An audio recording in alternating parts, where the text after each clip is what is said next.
fjala e Allahut subhanahu wa taala annakum mulaqu wa'lamu annakum mulaqu. Do të thonë dijeni se ju do ta takoni Allahun. Edhe ka thënë Imam Ibn al-Qayyim se në gjuhën arabe nuk quhet takim, përveç nëse e shohin njëri tjetrin. Do të thonë nëse dy palë e shohin njëri tjetrin, shikoni subhanallahu njerëzit e devijimit i marrin argumentet, i marrin ajetet, do thot, edhe me të vërtet i bojnë me kuptimin mutashabih. Edhe marrin argumentin kalla innahum an rabbihim yawma idhin lamahjubun. Do të thonë ata nuk do të mund ta shohin Allahun atë ditë. Thot dhe Imam Ibn Qayyim thot ky është argument se besimtarët do ta shohin. Do të thonë kur është përmendur kjo që nuk do të mund ta shohin Allahun si dënim për mosbesimtarët, do të thonë se atëherë besimtarët e shohin. Përndryshe nuk do të ishte përmendur, atëherë do të kishin qenë barabartë të gjithë, edhe besimtarët edhe mosbesimtarët. Po ashtu ka thonë Sheikhul Islam Ibn Taymije, mësuesi Ibn Qayyimit, gjithashtu një prej argumenteve është pikrisht ky ajet që e marrin mohuesit të shikimit, e marrin për argument për ta, ku thot Allahu la tudrikuhul absar wa huwa yudrikul absar. Do të thonë Allahu nuk mund ta përfshin shikimet, kurse Allahu i përfshin të gjitha shikimet, wa huwa al-latiful khabir, dhe Allahu është i gjithdijshmi për çdo imtësi dhe do të thonë që e njeh secilën imtësi. Ka thonë pra pikrisht kjo fjalë do të thonë se besimtarët do ta shohin Allahun, sepse këtu është mohuar përfshirja e shikimit. Do të thonë që asnjë shikim nuk mund ta përfshi Allahun subhanahu wa taala. Që do të thonë se besimtarët do ta shohin, po nuk mund ta përfshin me shikimin e tyre madhrinë e Allahut subhanahu wa taala. Pra siç dihet, thonë ti e shikon qiellin, po nuk e përfshin me shikim do të thonë komplet qiellin. Edhe e shikon malin, do të thonë nuk mund ta përfshish malin. Do thotë kjo është për krijesat.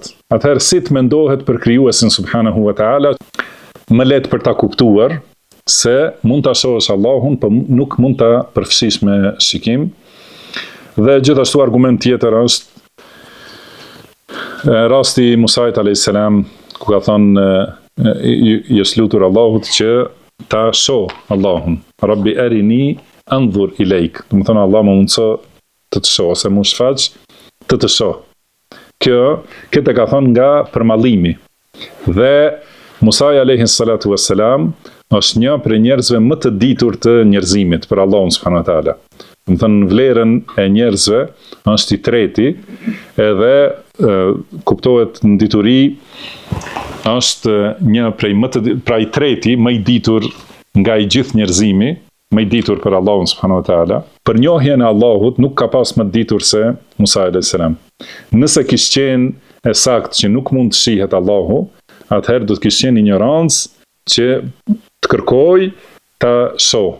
Do të thonë vetë kërkesa e Musait alayhis salam është argument se Allahu shihet. Do të thonë mirë po, krijesat në këtë botë nuk mund, do të thonë nuk e kanë renditjen e krijesës së tyre të tillë që të kenë fuqi ta shohin Allahun subhanahu wa taala. Kurse në ahiret Allahu i jep fuqi kësaj krijese, do të thonë njeriu që të mund ta shoh atë. Dhe kur i ka thënë Allahu len tarani, do të thonë nuk do të më shohësh. Pra ky gjithashtu është argument të cilin e marrin njerëzit e bidatit, që thonë ky është argument se demek nuk mund të shohësh asnjëherë. Edhe ka thonë ai nëse zgaboj është Zamakhshari, i pari që ka thonë se fjala len, do thotë kjo pjesë e mohuese len, nënkupton mohim i të ardhmes së përhershme. Do të thonë asnjëherë nuk do të më shohësh. Po kjo nuk është vërtet gjuhësisht. Por Ibn Taymija për shembull thotë në secilin argument që e marrin njerëzit e bidatit ka argument kundër tyre. Edhe pikrisht kjo fjalë nuk do të më shohësh, do të thonë nuk je në atë gjendje të krijesës që mund të më shohësh. Se përndryshe do t'i kishte thënë, unë nuk shihem, nuk më sheh askush. Kurse Musait a.s. nuk I ka thënë, ti me këtë tregove ignorancë, sepse unë nuk shihem, do të thënë, nuk jam që mund të mësoj dikush, por ka thënë nuk mund të mësohesh, do të thënë nuk je në atë fuqi tani që të mësohesh. Edhe ka thënë, pastaj falamma tajalla rabbuhu lil jabal, do të thënë kur Allahu ju shfaq kodrës, do të thënë u shfaq që kodra ta shoh, edhe kodra do të thënë u shemb ose u dogj, do të thënë prej nurit të Allahut subhanahu wa ta'ala. Si ka thënë pejgamberi sallallahu alaihi wasallam, hijabuhu nur, do të thënë perdi Allahut është dritë.